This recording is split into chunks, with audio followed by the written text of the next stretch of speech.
البدع والأهواء، أهل البدع العقائدية وأهل البدع السياسية. نقول بيننا وبينكم السلف، بيننا وبينكم الكتب، كان فيقول البدع بيننا وبينكم. بسم الله الرحمن الرحيم. الحمد لله الذي أرسل رسوله بالهدى ودين الحق ليظهره على الدين كله وكفى بالله شهيدا. أشهد أن لا إله إلا الله وحده لا شريك له إقرارا به وتوحيدا، وأشهد أن محمدا عبده ورسوله صلى الله عليه وعلى آله وسلم تسليما مزيدا لا نبي بعده.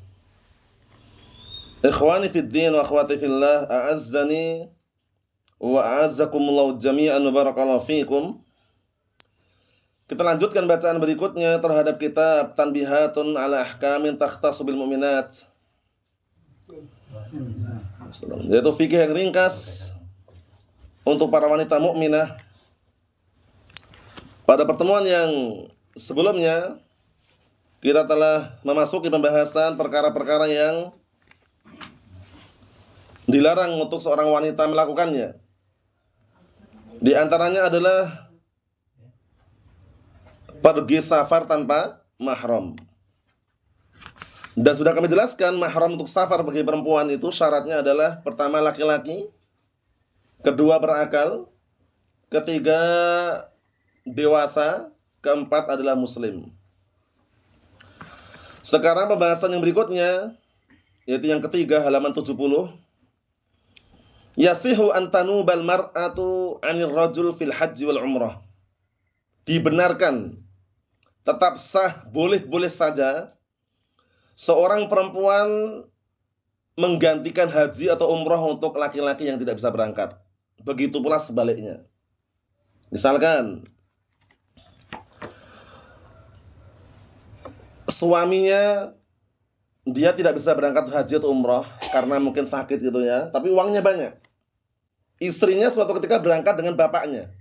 Jadi bapak mertua kan, mahram kan. Nah, istrinya ini sudah pernah berangkat, sudah pernah umrah. Akhirnya dia umrah yang kedua kali menggantikan suaminya. Boleh atau tidak? Boleh. Syaratnya terpenuhi, mahramnya sudah ada, itu bapaknya tadi. Paham ya? Begitu pula laki-laki menggantikan haji atau umrah untuk perempuan yang tidak mampu berangkat juga boleh.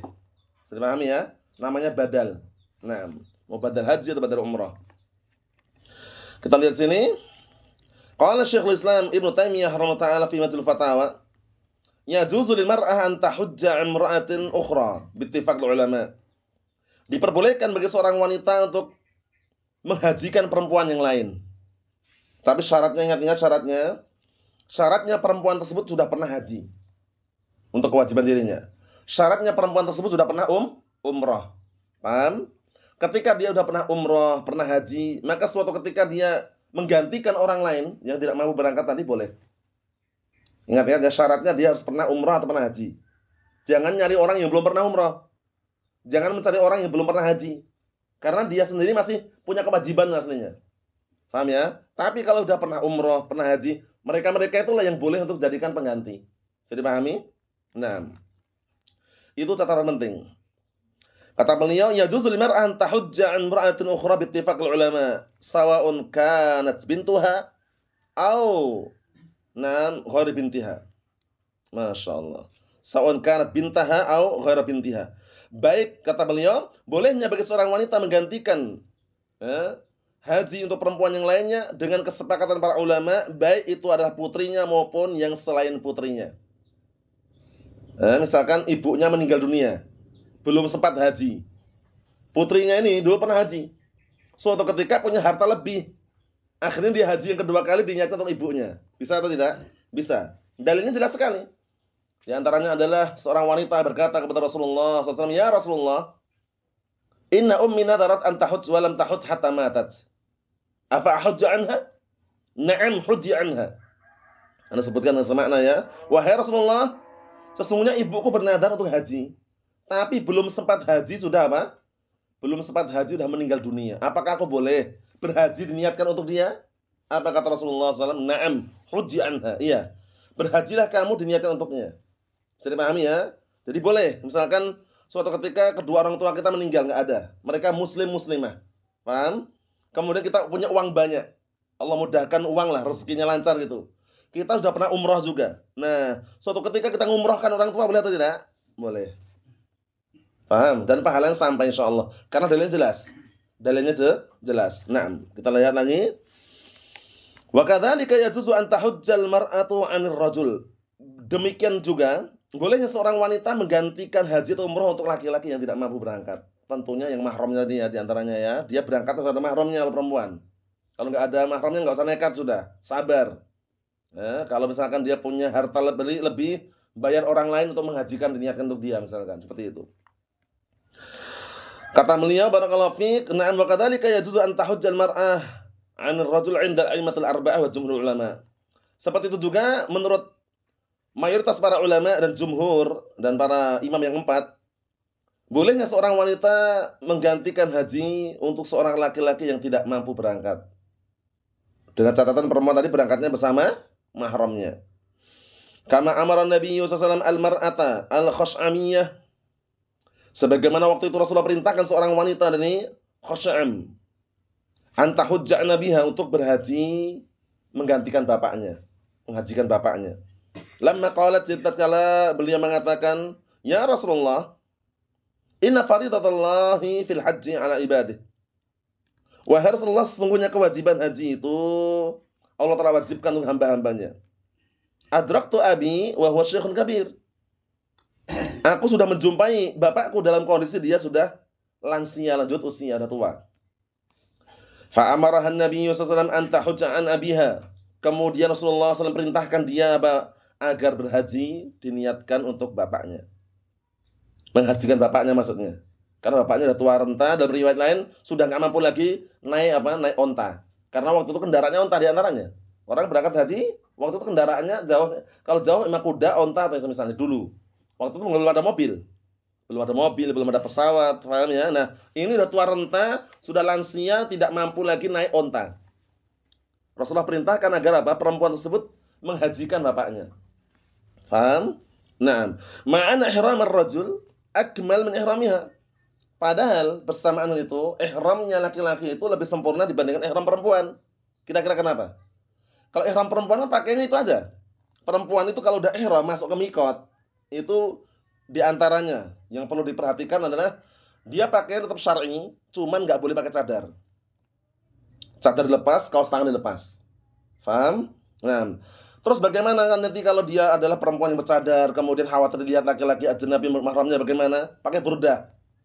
Burdah itu bukan cadar loh ya. Burdah itu ditutupkan, kadang menutupi mata itu, paham ya? Sudah pakai cadar, ada burdah lagi, paham? Itu burdah. Cadar lepas. Burdah nggak masalah, dijulurkan. Kalau nggak ada burdah, ya biar terbuka. Nanti kalau ada laki-laki dekat yang bukan mahramnya, tutup pakai kerudungnya. Paham? Jadi itu pakai burdah nggak ada larangan, karena burdah bukan cadar. Cadar itu yang untuk muka itu, burdah untuk mata. Paham? Biasanya kalau ada yang namanya cadar safar itu biasanya ada satu paket itu kan. Jadi ada burdahnya, ada cadarnya. Nah, cadarnya buka, burdahnya turunkan nggak masalah. Paham? Kalau laki-laki nggak boleh mengenakan pakaian sehelai pakaian pun kecuali 2 kain ihram itu. Paham ya? Nah, nggak boleh berpakai pakaian yang berjahit, celana nggak boleh. Celana dalam pun nggak boleh juga. Hanya 2 helai tadi. 2 lembar kain ihram. Sabuk bagaimana? Boleh sabuk bukan pakaian ihram. Sabuk hanya untuk bantu untuk mengikat pakaian ihram. Antum lihat pakaian ihram yang dijual-jual yang warna putih itu ada jahitannya? Nggak ada. Itulah pakaian ihram 2 itu aja. Berarti tas lempang itu bukan masuk, nggak masuk dalam ihram itu. Dipakai nggak masalah. Jam tangan nggak masalah. Cincin nggak ada larangan. Peci nggak boleh. Peci sorban nggak boleh lepas semuanya. Paham? Jadi pakaian ihram itu yang dipakai untuk dia. Ya cuman 2 helai tadi itu. Paham? Nah, itu kalau sampai mikot, biasanya orang mandi pakai wangi-wangian. Nah, kalau sudah pakai pakaian ihram, nggak boleh pakai wangi-wangian lagi. Nggak boleh pakai wangi-wangian sampai selesai ritual umroh atau haji, baru memakai wangi-wangian. Sampai tahallul namanya. Paham? Nah, perempuan juga sama. Cuman kalau perempuan pakaiannya tetap pakaian itu yang syar'i tadi, hanya saja nggak boleh pakai cadar. Bisa dipahami ya? Naam. Yang keempat, idza taral mar'atu wa hiya fi tariqiha il haji haidun idza taral mar'ata wa hiya fi tariqil ilal haji haidun aw nifasun fa innaha tumdi fi tariqiha. Ana artikan, apabila seorang wanita menghampiri dirinya ketika di perjalanan haji. Apa yang menghampiri? Haid atau nifas. Baru perjalanan tiba-tiba haid, datang bulan. Ini mungkin nggak terjadi? Mungkin ya, karena kadang-kadang orang datang bulan itu nggak bisa ditebak gitu loh. Ada yang rutin, ada juga yang kadang datangnya kapan saja datang gitu loh. Paham? Nah, bagaimana sekarang posisi perempuan yang sedang haji atau umroh, lagi di perjalanan haid? Karena nanti ada hadisnya, ada seorang perempuan waktu itu di perjalanan melahirkan itu loh. Otomatis keluar darah apa? Nifas. Bagaimana? Semua amalan umroh boleh dia lakukan kecuali tawaf. Ingat-ingat. Kalau tawaf syaratnya harus suci. Sudah masuk mikot, sudah pakai ihram ya kan? Nah, sudah berihram lah. Masuk mau tawaf haid. Jangan dilanjutin. Istirahat dulu di hotel, di penginapan sampai dia suci. Nah, ya, makanya ada lafaz ketika dia labbaika umratan, kemudian dia sudah ada niatan untuk umrah misalkan, ada lafaz mahilli haitsu habastani. Ya Allah, tahalalku di mana engkau menghalang-halangi diriku. Maksudnya di mana engkau menghalangi diriku, maksudnya sakit atau mungkin pingsan dan semisalnya, nah itulah tahalulnya. Kalau mengucapkan itu sah. Karena dia kapan dia sakit, kapan dia dapat udzur, dia sudah selesai urusannya. Paham ya? Nah, mahilli haitsu habastani. Ya, dimanapun engkau menghalangi diriku ya Allah, itulah tahalulku. Menghalangi dalam artian itu ditimpa dengan penyakit dan semisalnya. Paham ya? Nah, jatuh pingsan misalkan, nah sudah selesai, dia nggak usah lanjutin lagi. Tapi kalau dia nggak mengucapkan tadi, kalau tiba-tiba haid, nah di hotel taruhlah misal travelnya 12 hari misalkan, nah sepekan suci misalkan, ya kan? Sepekan suci, udah dia nanti tawaf sendiri kalau yang lainnya nggak ada. Nanti diantar sama pemandunya untuk menyelesaikan tadi. Sa'i nggak syaratnya nggak harus suci kalau sa'i. Safa Marwah itu nggak harus suci. Tapi barakallahu fiik untuk tawaf ini syaratnya suci. Paham? Karena habis tawaf biasanya 7 kali putaran, itu sholat di belakang makam Ibrahim. Paham? Nah, sehingga kalau orang sholat harus suci kan? Tawafnya harus suci. Nah, kecuali tawaf ini aja. Paham ya? Adapun selainnya ibadah yang berdoa, kemudian berzikir, kemudian sa'i itu enggak ada larangan. Bisa dipahami ya? Kita lihat. Fa in asabah dzalika 'inda al-ihram fa innaha tuhrim ka ghairiha minan nisa' at-tahirat. Kalau ternyata haidnya itu datang ketika ihram, masuk mikot kok haid, maka hendaknya dia tetap berihram sebagaimana perempuan yang suci. Ihram tok loh ya. Ihram tok mandi, kemudian pakai pakaian yang syar'i ya. Pakai burdah kalau mau tertutup wajahnya, bukan cadar loh ya. Seperti perempuan yang suci. Cuman nggak boleh melakukan apa tadi? Tawaf. Bisa dipahami? Nah, ini fikih yang penting karena yang namanya perempuan kan nggak tahu. Kalau perempuan yang masih produktif kemudian masih haid kan tiba-tiba sampai mikot haid. Tahu fikihnya gitu loh. Paham ya? Tetap mandi, tetap berihram. Hanya saja nggak boleh apa tadi? Tawaf. Li'anna aqdal ihram la tusyarat lahu taharah. Karena mengikat ihram itu tidak disyaratkan harus suci. Dia masuk mikot langsung ihram, itu enggak harus suci. Paham ya? Cuman nanti kalau dia sampai di sana, kok ternyata kita sudah berpakaian ihram, sudah wudu di perjalanan, labbaik Allahumma labbaik, belum sampai ke Mekah misalkan, mungkin dia ngambil mikotnya Ahlul Madinah, Bir Ali atau Dzul Hulaifah misalkan, di perjalanan talbiyah, labbaik Allahumma labbaik. Labbaik la syarika laka labbaik innal hamda wan ni'mata laka wal mulk la syarika lak. Kok batal? Nanti ketika dia sampai di Mekah, dia memulai tawaf wudu dulu. Paham? Wudu dulu. Tapi untuk ihramnya itu enggak disyaratkan harus suci. Bisa dipahami?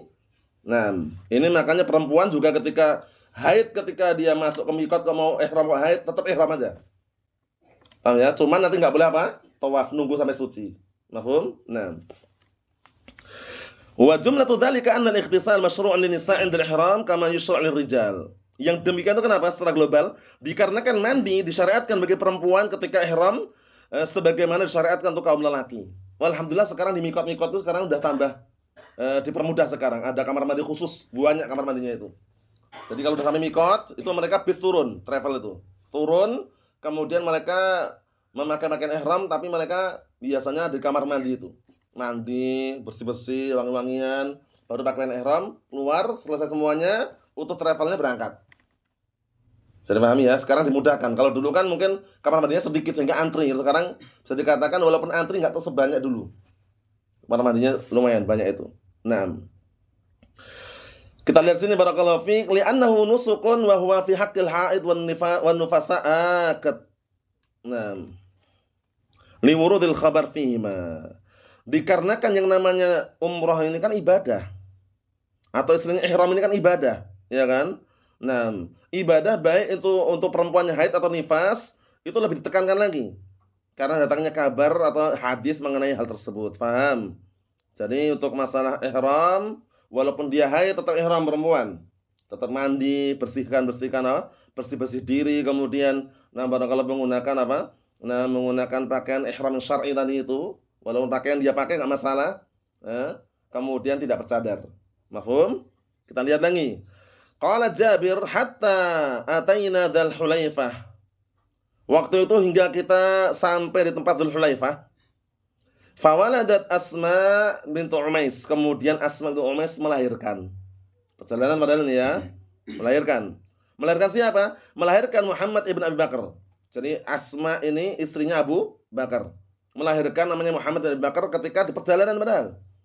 Fa arsalat ila Rasulillah sallallahu alaihi wasallam kaifa asna. Kemudian Asma bintu Abu Bakar mengutus seseorang untuk menyampaikan kabar kepada Rasulullah SAW, kaifa asna, apa yang aku harus lakukan? Apa yang harus aku lakukan? Ini kan posisi perjalanan, ya kan? Ketika sampai tempat mikot malah melahirkan. Kan perlu fikih juga kan? Akhirnya ngutus orang untuk ketemu Rasulullah, tanya, apa yang harus aku perbuat itu loh, kata Asma bintu Umais ini. Qala, kemudian Rasulullah mengatakan, ikhtasini wastasfiri bisaubin wa ahrimi. Mandilah kamu dan tutupilah tempat keluar darah tersebut. Apa ya? Maksudnya tempat keluar darah itu kan ya kemaluannya lah, ditutup dengan pembalut misalkan. Kalau zaman sekarang mungkin lebih apa istilahnya, lebih simpel, ada pembalut jual itu kan. Nah, walaupun misalkan porsi yang besar ada istilahnya pampers untuk orang dewasa kan. Kalau zaman dulu kan nggak ada, kain aja. Intinya mandi, kemudian apa? Memakai pembalut dengan pakaian dan ihram lah. Tetap ihram walaupun dia haid atau nifas. Paham ya? Nah, muttafaqun alaih. Wa an Ibnu Abbas radhiyallahu anhuma 'anil Nabi sallallahu alaihi wasallam datang juga dari Ibnu Abbas bahwasanya Rasulullah SAW mengatakan an-nufasa wal haid idza ataya 'alal waqti yuhrimani wa yaqdiyanil manasik kullaha ghairat tawaf bil bait. Penting sekali ini. Perempuan-perempuan yang sedang nifas dan perempuan yang haid apabila sudah mendatangi mikotnya, sampai mikotnya, paham mikotnya? Mikot itu ada mikot zamani, mikot makani. Jadi mikot makani maksudnya mikot yang tempat itu kita harus ihram itu loh. Paham? Yuhriman, hendaknya mereka langsung berihram, yang haid atau nifas tadi itu. Dan langsung menunaikan manasik amalan ibadah semuanya kecuali apa? Tawaf bil bait, ghair tawaf bil bait. Selain tawaf di Ka'bah. Jadi pahami ya? Amalan-amalan ibadah yang lain selain tawaf banyak kan? Berdoa, berzikir, baca Al-Qur'an, boleh semua itu. Sa'i ya. Paham ya? Naam. Kita lihat sini. Amara Nabi sallallahu alaihi wasallam an taghtasil li ihlalil hajj wa hiya haidun. Waktu itu Rasulullah SAW perintahkan agar apa? Naam, Aisyah itu mandi dikarenakan sudah apa? Sudah barakallahu fik, sudah apa? Talbiyah untuk haji dalam kondisi dia haid. Labbaika hajjan. Labbaika umratan. Kalau dia mau digabungkan namanya apa? Namanya barakallahu fiik haji qiran. Haji qiran itu gabungan umrah, labbaika hajjan wa umratan. Aku memenuhi panggilanmu ya Allah untuk haji dan umrah. Itu haji qiran. Haji qiran itu maksudnya dia nanti melakukan amalan-amalan umrah sekaligus amalan haji. Diniatkan dua gitu loh, dapat dua-duanya itu. Haji qiran. Haji qiran itu dapat umrah dan hajinya. Kalau haji tamattu itu dia umrah dulu. Setelah umrah selesai tahallul ya kan? Nah, itu nanti dia istirahat mungkin di hotel, apartemen. Datang musim haji dia enggak perlu safar di situ juga. Langsung barakallahu fiik melakukan amalan haji. Tapi dengan safar satu, dari Indonesia pergi ke Saudi. Sekali tok ya, umrah. Habis umrah enggak pulang ke Indonesia lagi. Habis umrah singgah di sana, mungkin di apartemen atau di hotel ya kan. Datang musim haji langsung haji. Itu namanya haji tamattu. Tamattu itu maksudnya itu dia bersenang-senang dengan satu kali safar, biayanya lebih apa? Lebih ngirit gitu loh. Kalau haji qiran bedakan. Kalau haji qiran dia itu tahallulnya sekali aja. Dia melakukan amalan-amalan umroh plus nanti langsung sekalian mengamalkan amalan haji. Tahallulnya nanti ketika haji itu. Paham ya? Nah, itu namanya qiran, digabungkan. Kalau haji ifrad ya haji yang biasa itu. Paham ya? Haji murni itu. Mafhum? Nah, seperti itu. Kita ambil dikit lagi, wal hikmatu fi ikhtisalil haid wan nufasa lil ihram. Apa sih tujuannya? Perempuan yang haid nifas kok tetap suruh mandi juga, hikmahnya apa? Tujuannya apa? Naam, at-tandifu, untuk membersihkan, wa qat'ir raihah al-karihah, dan untuk menghilangkan bau yang tidak sedap. Karena haid kan tahu sendiri kan, darah haid kan baunya tidak enak. Jadi suruh mandi itu biar bersih, baunya hilang. Lidaf'i adzaha 'anil nas, tujuannya agar apa? Menghilangkan gangguan terhadap manusia.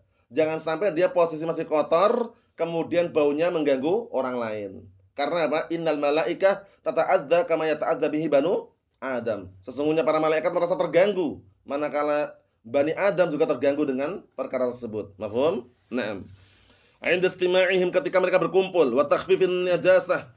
Dan tujuannya yang kedua adalah meringankan najis. Darah haid, darah nifas najis atau tidak? Najis. Ketika dia mandi, walaupun tetap masih najis tapi berkurang gitu loh. Paham ya?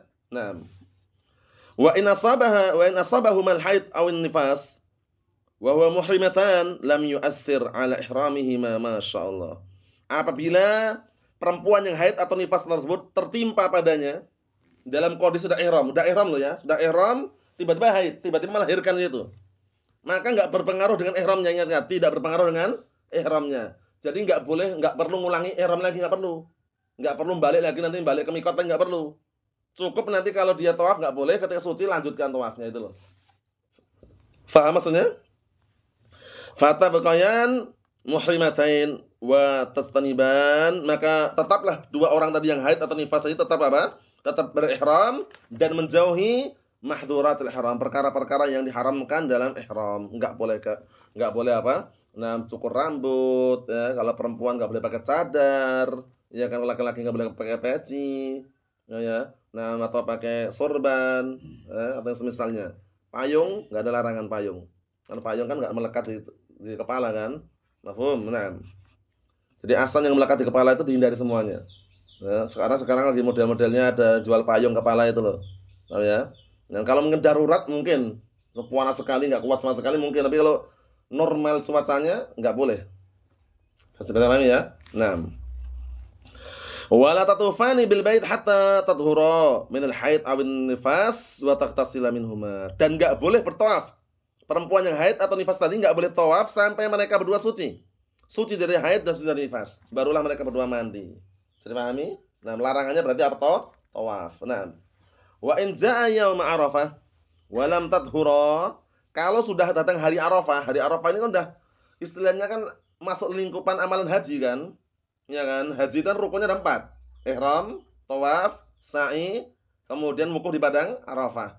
Nah, kalau datang hari Arafah wa lam tadhura, ternyata belum suci, yang haid belum suci, yang nifas belum suci juga, aw wakanata, dan kedua-duanya qad ahramata, sudah berihram dua-duanya bil umrah, dengan umrah, mutamatti'ataini, ya, dengan umrah dan mengambil dua kenikmatan biha, dengan umrah tersebut, ilal hajj, kepada haji. Berarti apa namanya haji? Namanya haji. Nah, barakallahu fiik, digabungkan seperti itu namanya haji qiran. Paham belum? Umrah digabung dengan haji namanya haji qiran. Paham ya, seperti itu. Nah, fa innahuma tuhriman bil hajj, maka kedua-duanya hendaknya ihram lagi untuk haji. Ya, cuman belum sempat tawaf tadi ya, karena belum suci. Wa tadkhulanihi 'alal umrah, dan kemudian atau wa tudkhilanihi 'alal umrah, kemudian mereka masukkan haji itu pada umrahnya. Wa tusbihani qarinatain, ya kan? Maka jadilah mereka berdua melakukan amalan qarinatain. Qarinatain itu qiran, haji qiran. Bisa bedakan enggak haji qiran, haji tamattu dengan haji ifrad?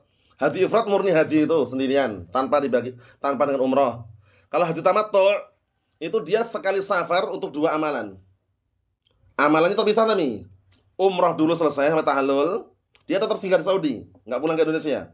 Kemudian datang Datang waktu haji dia haji. Itu namanya haji tamattu'.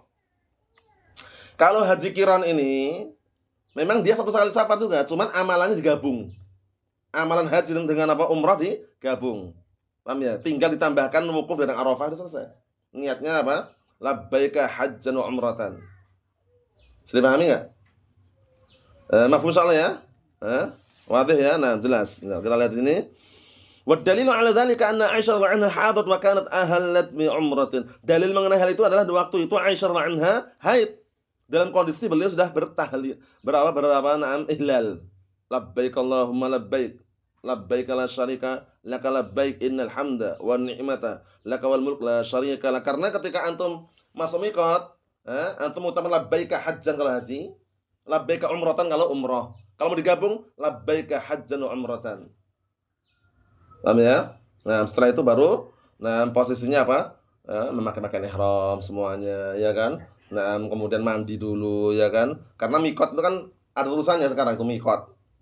Paham ya? Nah, itu kalau miqatnya di darat. Beda kalau miqat di pesawat. Biasanya kalau turun Jeddah itu ngambil miqatnya biasanya di atas pesawat biasanya. Nah, itu ada sekarang udah ada pemandunya, dikasih tahu biasanya. Anda telah memasuki kawasan miqat. Biasanya gitu. Paham ya? Nah, itu persiapan itu. Cuman kalau ribet biar enggak istilahnya biar enggak terburu-buru, ya, sebelum dia naik pesawat memakai yang sarung dulu, kemudian atasnya kaos. Paham ya? Nanti ketika sudah sampai di miqat tinggal diniatkan, yang kaos dibuka pakai ihram selesai. Itu simple apa? Biar nanti antum di atas pesawat enggak bingung. Wah, udah melewati miqat, masih pakai celana. Kamar mandi sempit loh pesawat itu ya, ya kan? Nah, maksudnya kalau di pesawat mau pakai ihram bisa juga, cuman rame. Orang antri, ya kan? Tapi kalau kita sudah paham wah ini nanti miqatnya di atas pesawat. Nah, itu berarti misalkan dari Bandara Soekarno-Hatta itu sudah dilepas celananya semuanya, memakai kain ihram tapi yang bagian sarung dulu. Atasnya kaos saja. Paham ya? Itu belum ihram loh ya, hanya nyicil istilahnya. Nah, nanti kalau udah di pesawat dikasih pemandu bahasanya udah melewati area apa? Miqat. Nah, kaosnya lepas, niat ihram labbaika umratan, ya kan? Niat ihram yang bagian atas dipakai, selesai dah. Bawah aman sudah. Enggak repot tuh loh. Ini ngasih tahu suatu ketika mungkin antum melewati cara seperti itu. Memang kemarin yang kedua ketika kami umrah seperti itu juga dan ngelewatin bandara Jeddah gitu loh. Sehingga kita ngambil miqatnya karena transit di India kita istilahnya memakai sebagiannya dulu. Yaitu bagian celana dilepas semuanya, pakai pakaian ihram, kain ihram itu, naik pesawat lagi, ketika sudah melewati area miqat mendekati Jeddah, barulah apa? Yang bagian kaos atau jubah atas dilepas pakai pakaian ihram. Itu siasat biar cepat di atas pesawat. Atas pesawat kan yang naik pesawat itu nggak semua orang umroh gitu loh.